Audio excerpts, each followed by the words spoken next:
Egypt's pyramids. The greatest of these monuments was the tallest structure on Earth for over 4,000 years. They contain gigantic stone blocks, weighing up to 70 tons. Yet they were made by a society that didn't even possess the wheel.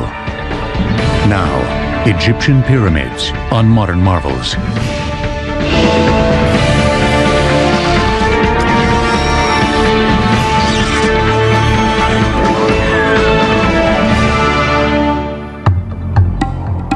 Inside the famous Great Pyramid of Khufu at Giza, a series of mysterious passageways lead through the mountain of stone. Passing through a magnificent grand gallery, the main passageway finally ends at a granite-lined vault, deep within the massive structure. Called the King's Chamber, many scholars believe that this is where the great Khufu was finally laid to rest. But was he? For centuries, these extraordinary edifices have inspired an enduring fascination in people around the world. Generations have wanted to see them, study them, and unlock their age-old secrets, such as why and exactly how they were built.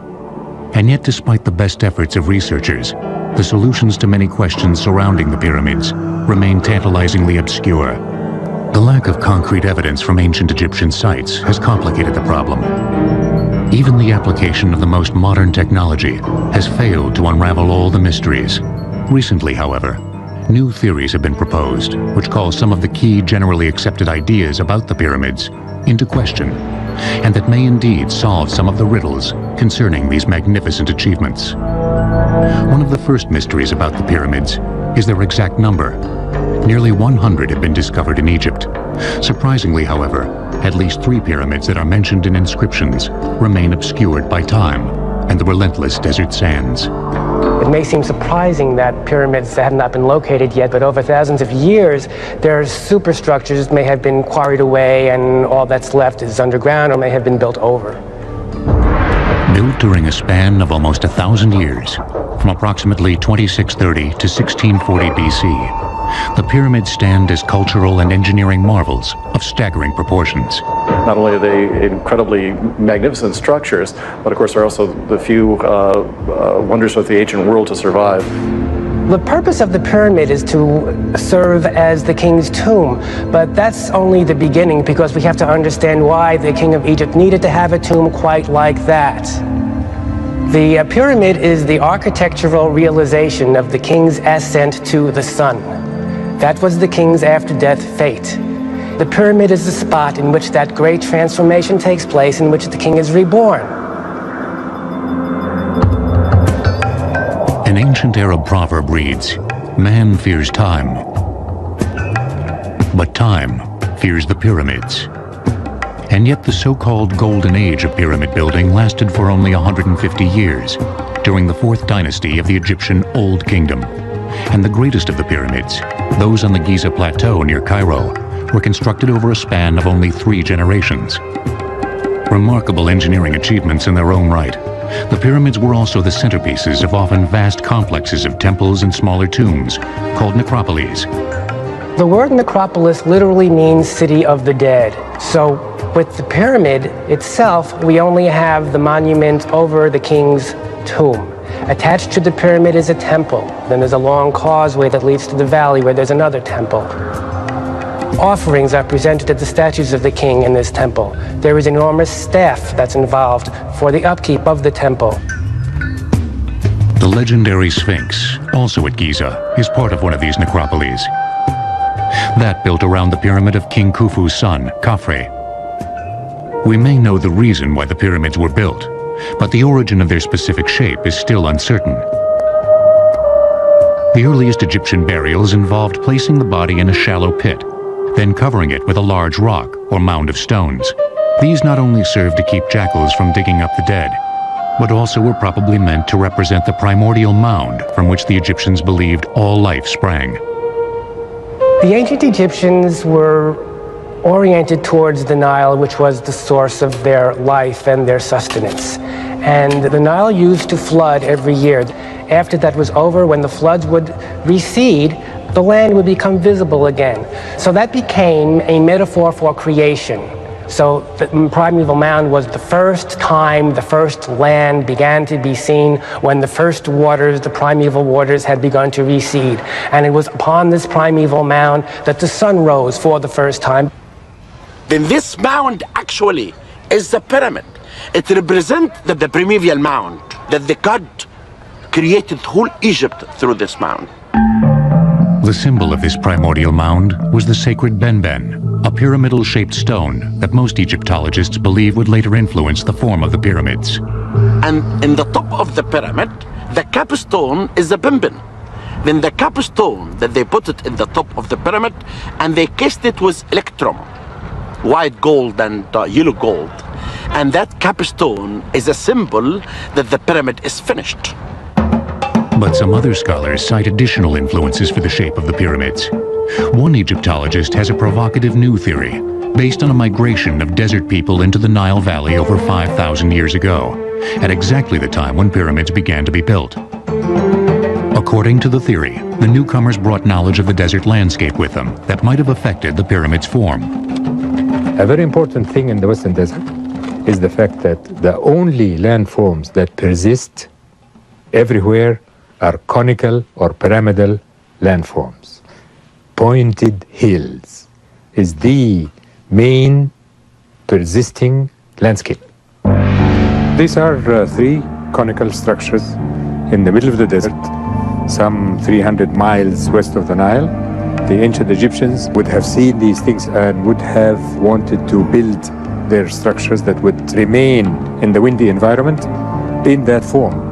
So these natural landforms can definitely become, in my mind, the precursors to the pyramids.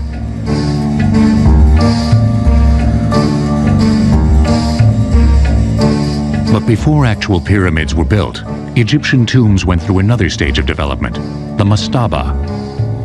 Mastabas were low trapezoidal structures with sloping sides and flat roofs. Usually made of mud bricks, they developed from the primordial mound burials. Mastaba, and it's the Arabic word for bench, but they're bigger than any bench. But the mastaba is the word for the superstructure of a private tomb. The Egyptian tomb really consists of two parts. There's the below ground part, which is the actual burial chamber, and there is the above ground part, which could be cut into the cliff, or it could be a constructed monument like a mastaba. With mastabas, the Egyptians had taken the first step towards the classic pyramid. The next stage came around 2630 BC, during the Egyptian Third Dynasty, during the reign of King Djoser, when Djoser's high priest and architect, Imhotep, began building the famous step pyramid at Saqqara. In Dynasty 3, which is before Dynasty 4, there was a genius architect. His name is Imhotep. And he began to make a revolution in building, changing the building from mud brick to limestone. And he built what's called the step pyramid, a mastaba above the one, until he reached 6 mastabas. And that was a revolution. Soaring to almost 200 feet in height, with a base measuring 397 by 358 feet, the step pyramid is thought by many scholars to be the first large building in human history made completely of stone, and the first pyramid of any kind built in Egypt. Imhotep remains one of the few overseers of a pyramid whose name is still known. Exactly how he designed and planned the structure is not. We have from later times papyrus where they planned a temple, and they knew in advance how many people they would need, how many food they would have to bring to the place, and how many stones would be needed. And so there must have been similar papers for all these pyramids, but unfortunately we don't have them. However, we do know how the workmen actually accomplished the construction. To move the stone, they used levers, wedges, and rope, usually pulled by teams of men, chanting, heaving at a 1, 2, 3 heave sort of thing. To cut the stone, they used copper chisels, which are softer than modern iron chisels, but limestone is a soft stone. Of course, it takes a lot of work, but they had the manpower to do it. The result is a monument that is as precise as it is imposing. Despite the remarkable symmetry of the final structure, however, archaeological investigations have proven that Imhotep did not plan for the monument to be a step pyramid from the beginning. He started with a mastaba, then he built a larger mastaba, and then he started piling them one on top of the other, so you have as though you have a stairway to heaven. Why the step pyramid was enlarged in these stages remains unknown. As magnificent an edifice as the step pyramid was, few later pharaohs copied it. Instead, they soon moved on to a new form, one that provided new challenges to their builders, and that would change the shape of the pyramids forever. The designer of the step pyramid, Imhotep, was so revered that in later centuries he was worshipped as a god. Egyptian pyramids will return on Modern Marvels. We now return to Egyptian pyramids on Modern Marvels. Just over a half-century after King Djoser built the step pyramid in 2630 BC, King Snefru came to the throne of Egypt. He would become the greatest pyramid builder in Egyptian history. Unsatisfied with his early efforts, Snefru erected no less than 3 huge pyramids during a reign that may have lasted up to 50 years. The first was the so-called collapsed pyramid at Meidum, begun around 2575 BC. During its building, Snefru decided to change the form of the collapsed pyramid several times. Why he did so remains unknown. How he did it is understood much more completely. It was built as a step pyramid originally, which was then increased in size. Then King Snefru, the inventor of the true pyramid, decided to change it into 4 smooth sides that met at a point high in the sky. And for me, that was the most amazing feat that I've seen in my studies. Because if you deviate the angle of one side, even a little bit on the bottom, it will be exaggerated as you rise to the top. And they never meet. You never get to the pyramidion, to the apex. Today, all that is visible of this pyramid is part of its inner stepped core, surrounded by heaps of loose rubble, thus giving it its collapsed appearance. In earlier times, archaeologists believed that it had indeed collapsed during construction, and was for this reason abandoned. But later research indicates that the pyramid was successfully completed, then was systematically stripped of its casing. Over the ages, that exterior was quarried, used for other buildings. Whole cities could be built from the stone that had been gathered there for the pyramids, and that accounts for its present appearance. Like the step pyramid completed 55 years earlier, the core of the collapsed pyramid was made with layers of stone that actually leaned inward. The step pyramid of Meidum was built with what was called accretion layers. They are layers of stone that are built circumferentially around a core, and they lean in, actually. One thing that is known for certain is that at some point during its construction, the collapsed pyramid was temporarily abandoned. For reasons that we do not know, in year 17, he left this pyramid completely unfinished.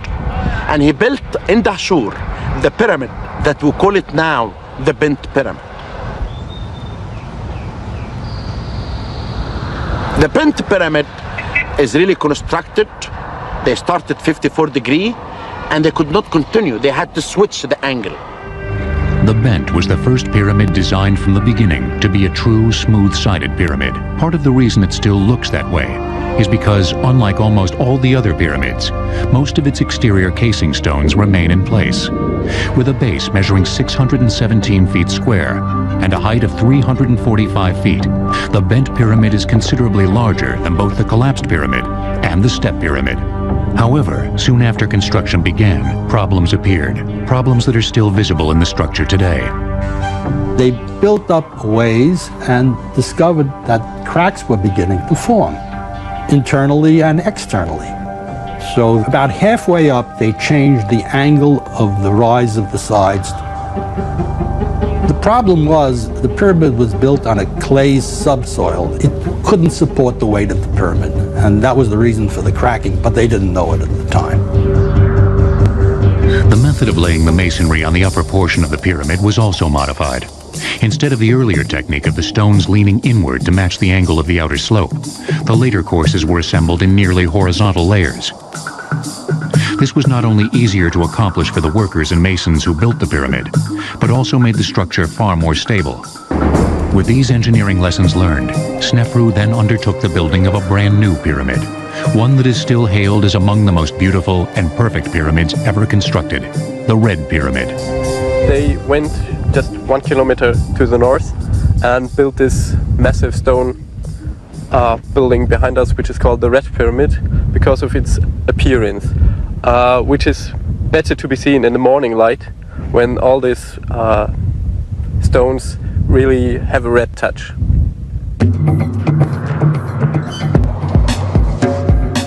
With a base 772 feet square and a height of 345 feet, the Red Pyramid is more massive but no taller than the Bent Pyramid. With an angle of approximately 43 degrees, the slope of the Red Pyramid is also much shallower than the lower portion of its bent cousin.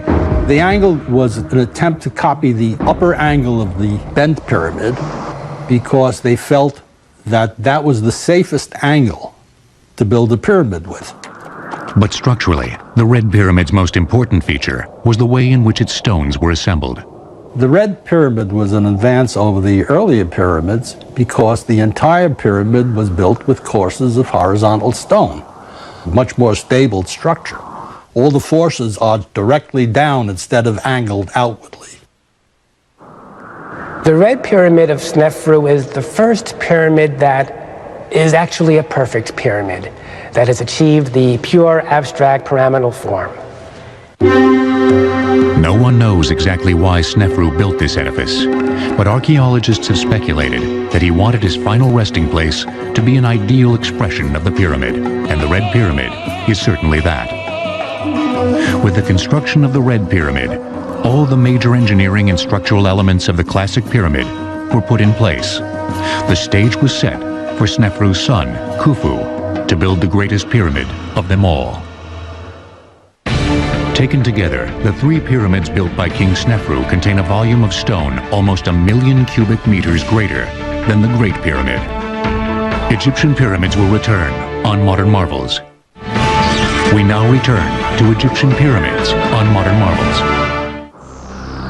Near the modern city of Cairo lies the largest and most imposing concentration of pyramids in the world, those of the Giza Plateau.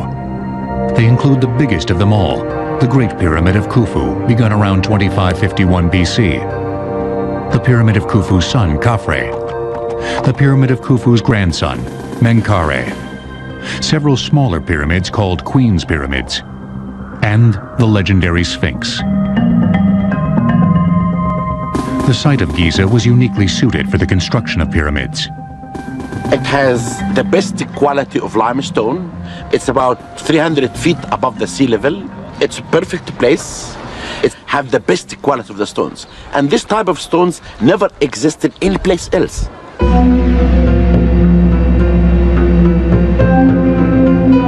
Giza was also less than a mile from the banks of the Nile, making the movement of manpower and supplies to the site far easier. The Nile was the great artery of ancient Egypt. There were no roads per se, so the river was instrumental. Stone was shipped over the river in barges, not only limestone from one side of the river to the other side of the river, but granite, which came from hundreds of miles away to the south. Before construction of the Great Pyramid could begin, its builders had to find a way to make the site completely flat. Many Egyptologists believe that water was used. First, a shallow channel was dug around the site, then it was filled with water. Since the surface of the water would be exactly the same height in every part of the channel, the Egyptians only had to flatten the dry portions down to the level of the water. But not everyone agrees that this is how the site for the Great Pyramid was leveled. Martin Eisler is a sculptor who has studied Egyptian construction techniques for over 30 years. He has several provocative theories about the building of the pyramids, which are supported by decades of painstaking research and observation. I do not think that the Great Pyramid was leveled by means of water in any form. I think they did it with no more complicated a device than this instrument called a square level. It's actually an A-frame, as you can see, with 2 legs and a plumb bob hanging from its apex. There's a mark in the center that tells when the object is level. You level a small area with this and erect 2 posts, perhaps 7 feet apart. You mount a board on the post. You could take another post of equal height to the first 2 and place it at a distance. Using the board as a sighting rod, you could then cut drafts in the bedrock until the pole is at a level with the first 2 poles in the small area that you've cut. Let's call it the leveling area. This process could then be repeated until the entire base of the pyramid was leveled.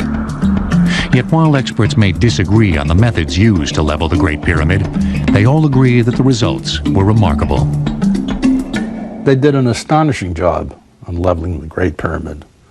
It deviates by less than an inch from the northern corner to the southern corner, which is a fantastic accomplishment. The next stage was laying out the base. This was important because the orientation of the pyramid was crucial for religious reasons.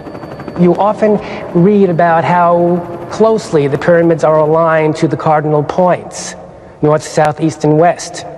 Because just as the pyramid points heavenward towards the sky is also anchored in the earth by the pyramids, because the Egyptians associated the cardinal points with the circuit of the sun, with the sky, and with various constellations.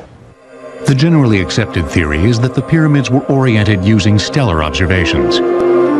By bisecting the angle between the points where a particular star rises and sets on the horizon, a direction of true north can be obtained. But other experts, including Martin Eisler, believe that a different method was used instead. It's very hard to point to a distant star and get the accuracy that they were able to achieve. I think they oriented the pyramids by means of the shadows cast by the sun. First, the builders would have placed a perpendicular stake, called a gnomon, in the ground. When equal and opposite angles of the sun cast shadows over a gnomon, the bisection of that angle gives you a north-south direction. Whatever the method, the Great Pyramid was aligned almost perfectly, its sides having a variance of less than 1/15 of 1 degree from the cardinal points. Other measurements were equally precise, each side measuring 756 feet, with a discrepancy of only 4 inches per side. In order to actually construct this gigantic edifice, the Egyptians faced an equally gigantic problem in human resources management. Contrary to the popular image, labor was not performed by hundreds of thousands of slaves, but by peasant conscripts as part of a corvée, that is, as labor owed the state by the peasants, probably as part of their taxes. People are taken from the farms from all over Egypt. They are brought to a centralized spot, let's say Giza. They work together in organized gangs, directed by experienced masons and architects to build this Great Pyramid, which becomes a symbol of national identity. The workforce lived and died in its own workers' city, right at the site, which was only discovered and excavated in the early 1990s. Based on the evidence of our discovery of the size of the workman camp, we believe only 20,000 workmen were actually involved in the construction of the pyramid. We believe that there was permanent workmen, and this could be like 6,000. Those are actually the workmen who make statues, making technical work, draftsmen, craftsmen, and things like this. But the workmen who move the stones could be 15,000, and they work in rotation. They change them every 3 months. These workers were further divided into smaller units called crews. A crew consists of 2,000 workmen, and they divide the crew, the 2,000, to 2 gangs. Each gang consists of 1,000 workmen. Each gang had a name, like Friends of Khufu, and each gang had an overseer. They divide each gang to 5 file. A file is a Greek word, means tribe, group.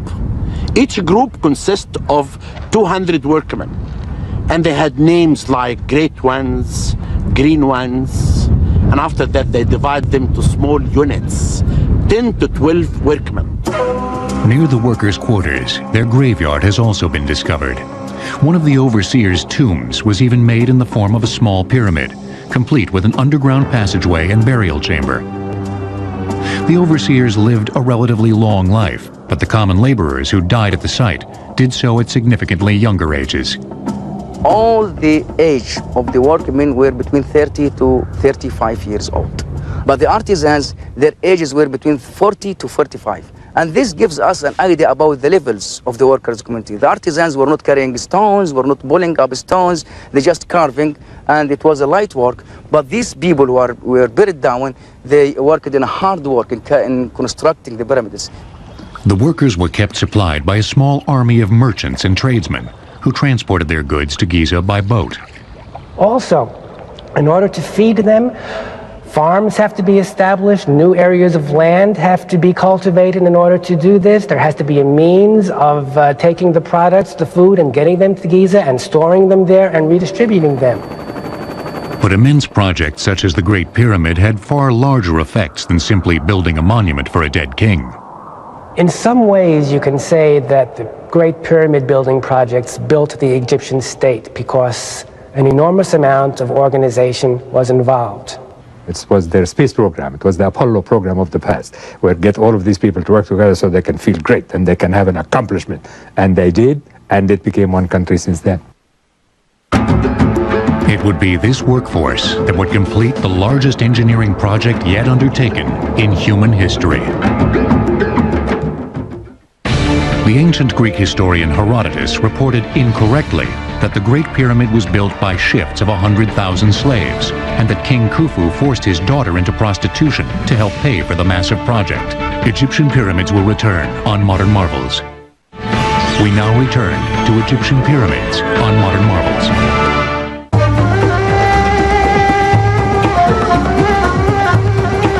The workers who quarried the majority of the building stones for the pyramids at Giza labored at a site that has only recently been cleared of debris. Actually, all the stones for building the Great Pyramid came from a location of a quarry next door to the Great Pyramid, about 600 feet from the base of the pyramid. And we discovered this location. There's a grid pattern in the ground from which blocks were removed. There were trenches built in grids. They dig down the trenches, which were about 2 feet wide, and then they split a layer of stone off. And they did this layer by layer so that there's a bluff above the pyramid now that must be 20, 25 feet high. Workers used simple copper tools, like these preserved in the Cairo Museum, to rough out the limestone blocks. Afterwards, using tools much like these, masons smoothed the sides and edges of the blocks. Then, employing wooden sleds and ropes such as this, the blocks were dragged to the pyramid. Most scholars believe that the workers piled up the blocks in sequential horizontal layers, with each layer being precisely squared and leveled until the top of the pyramid was reached. But again, not all the experts agree. Number one, the slightest imperfection on the bottom would assume a cumulative effect as it reached the top. In addition, when I looked at the Great Pyramid, I could see that almost none of the courses were truly level. And I realized then that this was not the way to go. There had to be another approach. And this is what I devoted many years to finding. Using the collapsed pyramid as a prototype, Eisler proposes that most pyramids built after the collapsed pyramid consist of 3 stages of construction. First, an inner stepped core, not unlike the core of the collapsed pyramid, was built. Then, the base was enlarged, and the large steps were progressively filled in with a second layer of smaller steps, creating a shape much closer to a true pyramid. Finally, the small stepped exterior was encased in a layer of finely finished limestone, creating a true smooth-sided pyramid. Because so much of the original stone remains on the Great Pyramid, It is impossible to tell if this three-stage process was used in its construction. But as evidence for his theory, Eisler points to a number of smaller pyramids, called Queen's Pyramids, that stand alongside the large pyramids at Giza, and which were built at about the same time. And the remains there show a nucleus of large steps, which were then filled in with what we call packing stones, which are smaller stones, and brought it to a more pyramidal shape. And finally, this whole thing was encased with a mantle of smooth limestone that met at a point in the top. There are also several theories concerning how the stones were raised to the height of the upper courses. Most of them involve the construction of ramps that either spiraled around the pyramid as it grew, or led directly to the current level of construction. The ramp that the Egyptians used to construct the pyramid was huge, constructed of stone rubble and mud. Then when the Egyptians will dismantle this ramp, they had to leave evidence under the ground of that ramp. I did excavate on the south side, and the surprise was discovering a small section of the ramp. But some experts, including Martin Eisler, believe that if a large ramp was employed, its remains would be far more evident. You can't erase a ramp that may have reached a height of 500 feet. The remains would be obvious by aerial photography. Mr. Eisler does think ramps were used, but only on the lower, more easily accessible levels of a pyramid. For the higher stages, he believes another method was employed. I believe they got the stones up the pyramid by putting a slideway of planks along the side and pulling the stone by a crew of men who are located up the pyramid and snubbing the rope around a log which is further up the pyramid. The whole process can be aided considerably by using levers as the stone is elevated, so that with the aid of levers and with the aid of crews of men standing uphill, I believe they could pull these stones into position. Indeed, at many pyramids, notches in the building stones which may have been used for the placement of levers are still visible. Though controversial, the idea of pulling and levering the stones into place does address the shortcomings of the various ramp theories, but as of yet, no one knows for certain exactly how the ancient Egyptians, a society that didn't even possess the wheel, accomplished this remarkable feat of engineering. Once all the blocks were in place, the Great Pyramid was capped with a triangular piece of granite, meant to represent the sacred Ben-Men stone, symbol of the primordial mound, much like this one which was found at Giza, which may have been coated with a hammered-on layer of gold.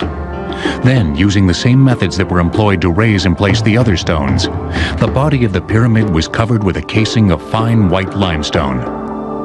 Shimmering in the desert sun, the final appearance of the pyramid must have been spectacular, giving those who worked on it an immense sense of pride.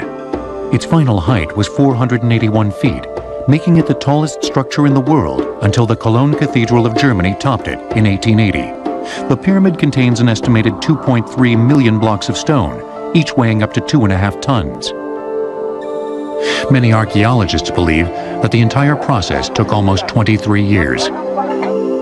As impressive as the exterior of the Great Pyramid is, its interior is equally remarkable. As in the case of all earlier pyramids, there are a series of tunnels and chambers. The interior arrangements of the Pyramid of Khufu are elaborate. There are 3 burial chambers, and it is not agreed today whether there are supposed to be 3, it was intended from the beginning, or whether they were revising their plans. Because of these multiple chambers, and the fact that the pyramid was looted of its contents long ago, no one knows for certain exactly where Khufu was buried. But what is believed to be the true burial chamber of the king is reached by a long passageway, which then turns into an immense ascending gallery, the so-called Grand Gallery, a corbelled passageway nearly 150 feet long and 26 feet high. Corbelled means that the headers or short ends of the blocks get successively closer and closer and closer, so you're looking at a sort of inverse stairway, which finally comes together way up in the distance on high. Finally, the Grand Gallery leads to the heart of the Great Pyramid. Because this chamber is the only one of the three within the pyramid that contains a sarcophagus, most scholars believe that this is where King Khufu was actually buried. It is lined entirely with granite. That's a wonderful thing. Granite being a stone that was charged with solar associations because it's red for one reason. 30 feet by 15 feet and nearly 18 feet high, the roof of the king's chamber consists of several massive granite slabs, each weighing more than 70 tons. Above this, there are also a series of false roofs that were designed to reduce the enormous weight pressing down on the chamber from above. They have worked brilliantly for over 40 centuries. Khufu had willed the construction of the greatest engineering marvel of the ancient world. However, the completion of the Great Pyramid didn't end the building on the Giza Plateau. Indeed, it was only the beginning. The only known figure of the ruler who built the greatest pyramid on Earth is a tiny statuette of King Khufu, no more than 3 inches high. Egyptian pyramids will return on Modern Marvels. We now return to Egyptian pyramids on Modern Marvels. The second large pyramid on the Giza Plateau was built by Khufu's son, King Khafre. Begun around 2520 BC, it was constructed using the same basic methods as those employed on the Great Pyramid. Its base is 705 feet on each side, and it rises to a height of 471 feet, only 10 feet shorter than the Great Pyramid. But because it is built on ground that is 33 feet higher than the Great Pyramid, it appears to be even taller. Due to its smaller base, it also rises at a sharper angle than the Great Pyramid, over 53 degrees to the Great Pyramid's 51 degrees. And another reason it looks different is that at the very top of it, we have the original fine casing stones that have been left there. So it has a very different profile. The inside of Khafre's pyramid is different as well. Unlike the Great Pyramid's complex system of tunnels, shafts, and chambers, Khafre's pyramid has a relatively simple internal plan, consisting of 2 passageways that converge on a single burial chamber. The colossal statue behind me represents Mycerinus, or Menkaure, who built the 3rd pyramid and pyramid complex at the Giza necropolis. With a base of 335 by 343 feet, Menkaure's pyramid rises to a height of 213 feet, at an angle of slightly more than 51 degrees, making it considerably smaller than Khafre's pyramid. It also has a building mass less than 1/10 that of the Great Pyramid. But it only looks small when you compare it with those, because the pyramid of Menkaure is huge. It's as big as the step pyramid. The pyramid has the distinction of being clad in its bottommost courses of granite rather than limestone, so it would have been more colorful. Why the pyramids at Giza got progressively smaller remains unknown, but scholars speculate that the enormous cost of these massive building projects simply could not be sustained by the kings who followed Khufu. Of all the monuments connected to the pyramids, perhaps none is as remarkable as the mighty Sphinx. A huge stone lion with the head of a man, its design, construction, and purpose has been the source of heated controversy for centuries. The Sphinx, I think, is compelling because it's this part human, part animal form, and it provides this mysterious air. It's not quite completely all there. It's this huge structure on the Giza Plateau. What in the world could it have been about? We know that from where it is, that most likely it was done during the time of the builder of the second pyramid, King Khafre. And this is because of the orientation of the Sphinx itself. And some people even perceive that the face of the Sphinx itself looks like the statue of King Khafre. 240 feet long and 66 feet tall, the Sphinx was the first truly colossal piece of sculpture in ancient Egypt. Its builders began by quarrying a U-shaped ditch out of a solid limestone base of the Giza Plateau. Then, they sculpted the body from the block of stone that made up the center of the U, making the bulk of the monument actually part of the plateau itself. A recent theory makes an even more direct link between the Sphinx and the natural landscape. I really think if you look at the setting of the Sphinx, you can see that it is more part of that environment that most people give it. Why do I say that? It's because we see things like that almost identical to it in the Western Desert due to total natural erosion. These natural features are called mud lions. This here is a yardang, or a mud lion, or a natural sphinx. There are huge numbers of these in the Western Desert in Egypt, and that's why I'm saying that the ancient Egyptian may have borrowed that shape from this natural landform, knowing that it is part of the majesty of the land. For hundreds of years, there have been rumors of secret tunnels and chambers within the Sphinx. Not long ago, those ideas were put to the test with ground-penetrating radar. And they did survey the whole area, and it proved that there is nothing really underneath the Sphinx. The Sphinx is a solid rock or a living rock, and there is nothing really is hidden inside. A sense of how ancient and revered this monument is can be gained from the fact that its first restoration was undertaken almost 1,100 years after Khafre died by Pharaoh Thutmose IV in and around 1400 BC. A 12-foot-tall, 15-ton granite stele erected by Thutmose at the site relates the story of how, as a young prince, but not the crown prince, he was on a hunting expedition near the Sphinx. Pausing for a rest, he fell asleep in the shadow of the statue's head, which was then the only part of the monument that remained above the encroaching desert sands. And the Sphinx came to him in his dream and said, "My son Thutmose, I'm dying because of the sand. If you remove the sand away from my head, I will make you the king of Egypt."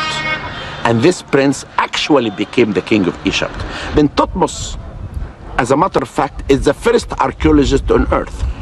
And he's the first one who restored the Sphinx. The Sphinx was built to guard the pyramids for all eternity. And yet, as imposing as it has failed to ward off the predations of man. Because of the fabulous riches contained within the pyramids, all of them, without exception, were broken into and looted by tomb robbers long ago. Indeed, in many cases, later archaeologists were able to find the interior passageways of a pyramid simply by following the tunnels dug by thieves, such as this one in Menkare's tomb at Giza. Some have speculated that this is the reason why the building of large pyramids declined so rapidly after the golden age of the 4th dynasty. Others take a different view.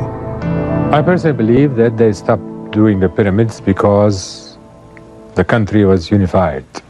Because if we agree to this premise that Khufu had actually gotten these people to feel great about building this together and becoming one people, then from there on it became a matter of burial site, and that's no big deal. So they started making little ones. The attention shifted from the size of the pyramid to the development of the complexes attached to the pyramid, so that the pyramid temples expanded and became more complicated, and the valley temples expanded and became more complicated. After that, pyramids got increasingly smaller, and it just sort of faded out. Ironically, most of these later pyramids, such as the Black Pyramid at Dashur, were made with a core of mud bricks to speed their construction, then faced with a layer of limestone. Once the limestone was plundered for other construction projects, they quickly eroded, leaving them in a greater state of disrepair than the earlier stone pyramids.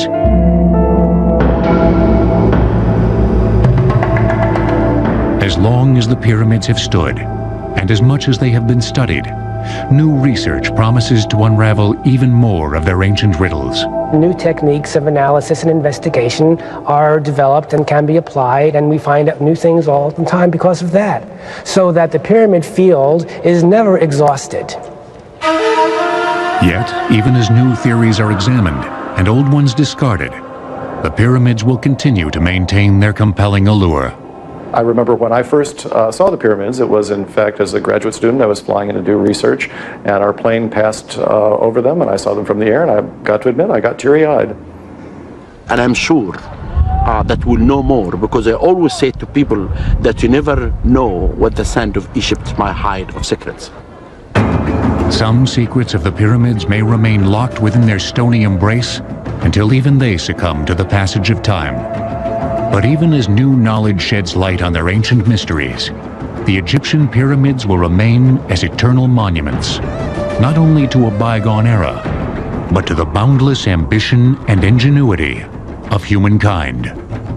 He didn't finish anything. Perhaps he was ADD. Perhaps he was obsessive compulsive. Maybe he was anxious. Maybe he was depressed. We don't know exactly what his ailment was, but there seemed to be something afflicting his mind. Da Vinci Decoded, Sunday night at 9, as only the History Channel can bring you.